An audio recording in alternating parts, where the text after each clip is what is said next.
दिवसाची सुरुवात येशूबरोबर. बऱ्याच वेळेस आपण वाचतो की सर्वसाधारण आपण ज्यावेळेस मुलं बघतो, खेडेगावातून आली आणि ती शहरामध्ये कामाला आली आणि कुठल्या तरी मोठ्या चांगल्या कंपनीमध्ये कामाला लागली, परंतु त्यांना पटकन कोणी स्वीकारत नाही. किंवा त्यांना जे खेड्यातून मुलं आलेली असते त्यांना ह्या ठिकाणी थोडं नवीन वाटतं, संस्कृती नवीन वाटतं, त्यांचं चालणं बोलणं त्यांचं वागणं जे आहे शहरामधल्या लोकांचं ते पटकन त्यांना त्याच्याशी जुळवून घेता येत नाही. आणि ही लोकं पण पटकन त्यांना स्वीकारत नाही, कारण ह्यांचं चालणं बोलणं वागणं थोडंसं वेगळं असतं. आणि बऱ्याच वेळेस मग आपल्याला असं वाटतं की आपल्याला विचारलं जात नाही, आपल्याला कोणी विचारत नाही. आणि अचानक मग एक दिवस त्यांची बदली दुसऱ्या डिपार्टमेंटला होते आणि मग त्या ठिकाणी गेल्यानंतर त्यांना असं वाटतं अरे हे माझ्यासारखेच लोक आहेत आणि त्या ठिकाणी त्यांना स्वीकारलं जातं. आणि बरेच वेळेस मग त्यांना असं वाटतं की अरे मला कोणीतरी स्वीकारलेलं आहे. ही भावना जी आहे ही खूप आनंद देणारी असते.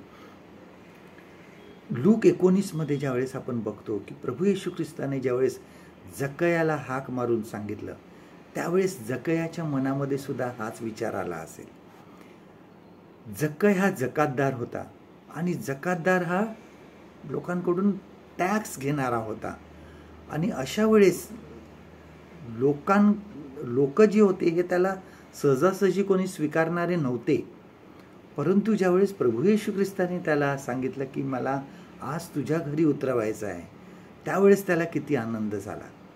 आणि त्याला असं वाटलं की अरे मी असं आहे पण मला पण कोणीतरी स्वीकारणारा आहे.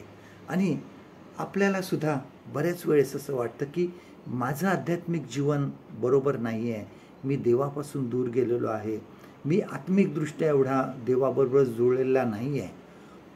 आणि मला असं वाटतं की मी काही योग्यतेचा नाही आहे. परंतु देव आम्हाला सांभाळून घेतो, देव आमच्यावर प्रीती करतो. आणि हीच भावना किती आनंद देणारी आहे, कारण आम्ही स्वतःला ह्या बाबतीमध्ये आम्ही स्वतःला कमी लेखतो, परंतु तरी देव जेव्हा आम्हाला स्वीकार करतो त्यावेळेस ही भावना जी आहे ही खूप आनंद देणारी आहे. आपण परिपूर्ण नाही आहे तरी देवाने आमच्यावर प्रेम केलं. आजचं देवाचं वचन आपल्यासाठी हे आहे, लूक ह्याचा 19वा अध्याय 10वं वचन. Gospel of look chapter 19 and verse 10.